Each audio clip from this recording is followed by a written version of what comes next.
देखिए, नीतीश कुमार जी पहले भी आदरणीय थे, अभी भी हैं और आगे भी रहेंगे। और हम लोगों का तो मुद्दा था कि रोज़गार मिले, नौकरियां मिले, निवेश बिहार में आए, बिहार का विकास हो, ये हम लोगों का मुद्दा रहा है। और आप लोग सब लोग जान रहे हैं कि आज हमने सुना है कि क्रेडिट लेने की बात उन्होंने कही है, तो कोई क्रेडिट क्यों ना ले। हमारे 79 विधायक हैं और उनके जो विधायक हैं वो 45 हैं, मंत्री हमारा है, विभाग हमारा है, तो हम क्रेडिट क्यों ना लें।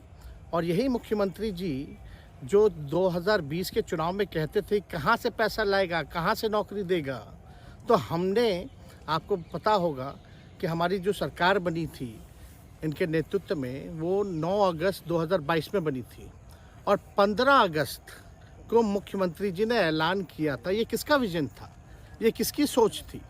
तो जो मुख्यमंत्री कहता था कि यह असंभव है नौकरी देना, उसको हमने एक हफ्ते के अंदर जो है उनसे बुलवाने का काम किया, जो कहता था असंभव है।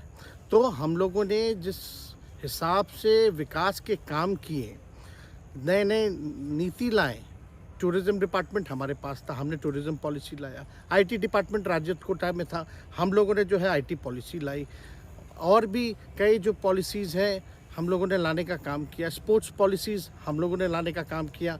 जो खेलेगा उसको भी नौकरी मिलेगा सरकारी, और जो पढ़ेगा उसको भी नौकरी मिलेगा।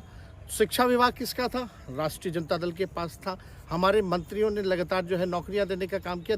और ये 17 महीने में जो काम हुआ है, ऐतिहासिक काम हुआ है, जो आज तक पूरे देश में नहीं हुआ है। और ये भाजपा और नीतीश जी की तो सरकार 17 साल भी रहे, तो 17 साल बनाम 17 महीने जो काम हुआ, एक विभाग में वर्ल्ड रिकॉर्ड बनाने का काम किया। एक विभाग ने एक दिन जो है 70 दिनों के अंदर जो है 2 लाख से भी ऊपर जो है हम लोगों ने नियुक्तियां पत्र वितरण करने का काम किया। ये ऐतिहासिक काम है, किसी भी राज्य में नहीं हुआ। और अब तक हम लोगों की सरकार ने लगभग जो है, जो गवर्नर ने भी जो स्पीच दिया अभी 26 जनवरी को, तो 3.5 लाख से ऊपर की बात कही उन्होंने, नौकरियां दिया। तो किसके राज्य में हुआ, किसका विजन था। तो कहीं ना कहीं से जो लोग कहते थे कि इनके लोग काम नहीं करते थे, हम लोगों ने तो इतना इनसे करवाया जिनका कोई विजन नहीं था, जो थक गए थे, थके हुए मुख्यमंत्री थे, उनको हम लोगों ने इतना काम करवाया। तो इतना काम तो हुआ ही है सारा।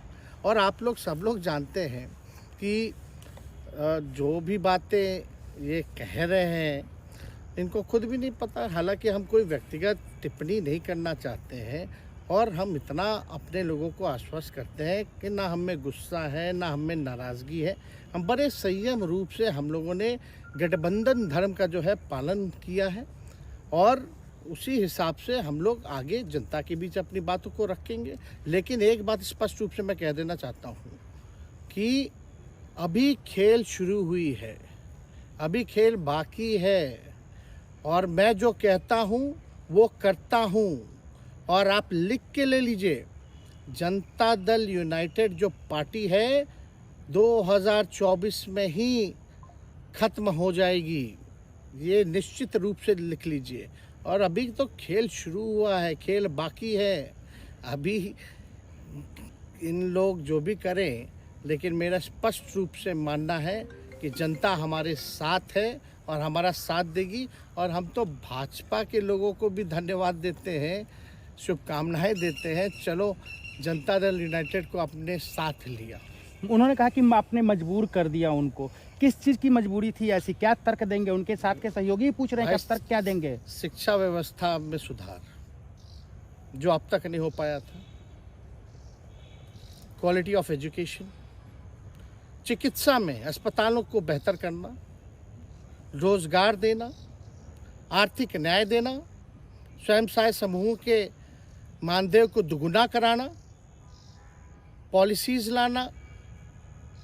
तो इससे सोच रहे थे कि भाई ये नौजवान है, हम इतने साल से मुख्यमंत्री हैं, अब तक ये काम 17 सालों में भाजपा के साथ डबल इंजन में रह करके नहीं कर पाए, और ये डिप्टी सीएम होकर के इनकी राजद के मंत्रियों ने इतना काम कर दिया, तो ये पच नहीं रहा होगा। आपका क्या रह गया इस सरकार में, जो आपने 10 लाख की वादा किया? किस किस डिपार्टमेंट में बाकी रह गया जो आपने नहीं कर पाया? लगभग हर जगह निपा लिया है।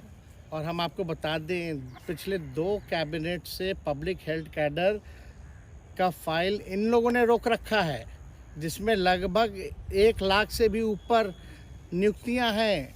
हम लोगों ने पास भी किया सारी चीज़ें, लेकिन ये लोग कैबिनेट में नहीं आने दे रहे। 2 कैबिनेट से नहीं आने दे रहे। चाहे आशा वर्कर का भी है, ये भी आने वाला है जल्दी। तो हम लोग तो देखिए काम में विश्वास रखते हैं। हम लोग तो रात भर घूम करके छापा भी मारने का काम किया है। कहीं कमी हो तो उसको दुरुस्त करने का काम किया है, ईमानदारी से काम किया, धर्म निभाया। लेकिन अभी तो खेला बाकी है। आज भले ही लोग ओथ ले लें, लेकिन कितना दिन ये लोग रहेंगे, इनको कुछ नहीं। जनता के बीच में आप क्या कह कर जाएंगे, क्योंकि आपने बड़ा सही, आपने जैसा ने कहा कि संयम बरते, आपके तरफ से अभी तक कुछ नहीं कहा गया, सरकार गिर गई, तो अब आप क्या कहेंगे, क्योंकि लोग तो आपसे उम्मीद लगाए रखे थे। सरकार हम लोगों ने बड़े उम्मीदों के साथ बनाया था, और किस उद्देश्य के साथ बनाया था वो नीतीश कुमार जी ने आपको उस समय बताने का भी काम किया।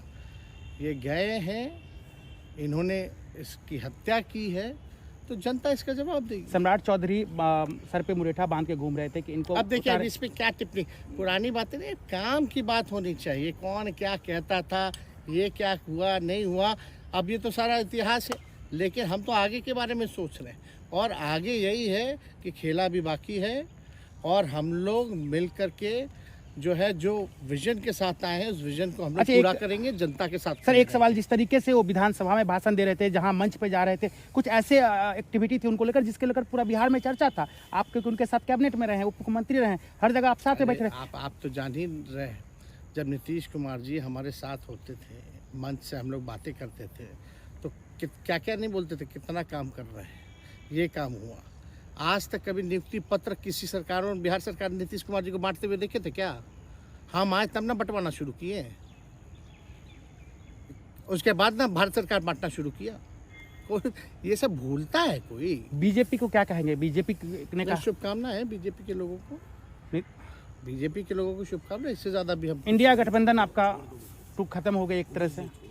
अरे इंडिया गठबंधन मजबूत है, ठीक है, जो होता है अच्छे के लिए होता है। उन्होंने कहा था कि हम मर जाएंगे, दोबारा बीजेपी के साथ नहीं जाएंगे, लेकिन एक बार फिर से वो पलटी मार दिए। पूरा देश पूछ रहा है। इस पर क्या बोलना, ज़्यादा हमको नहीं कहना, इसमें जवाब जनता देगी।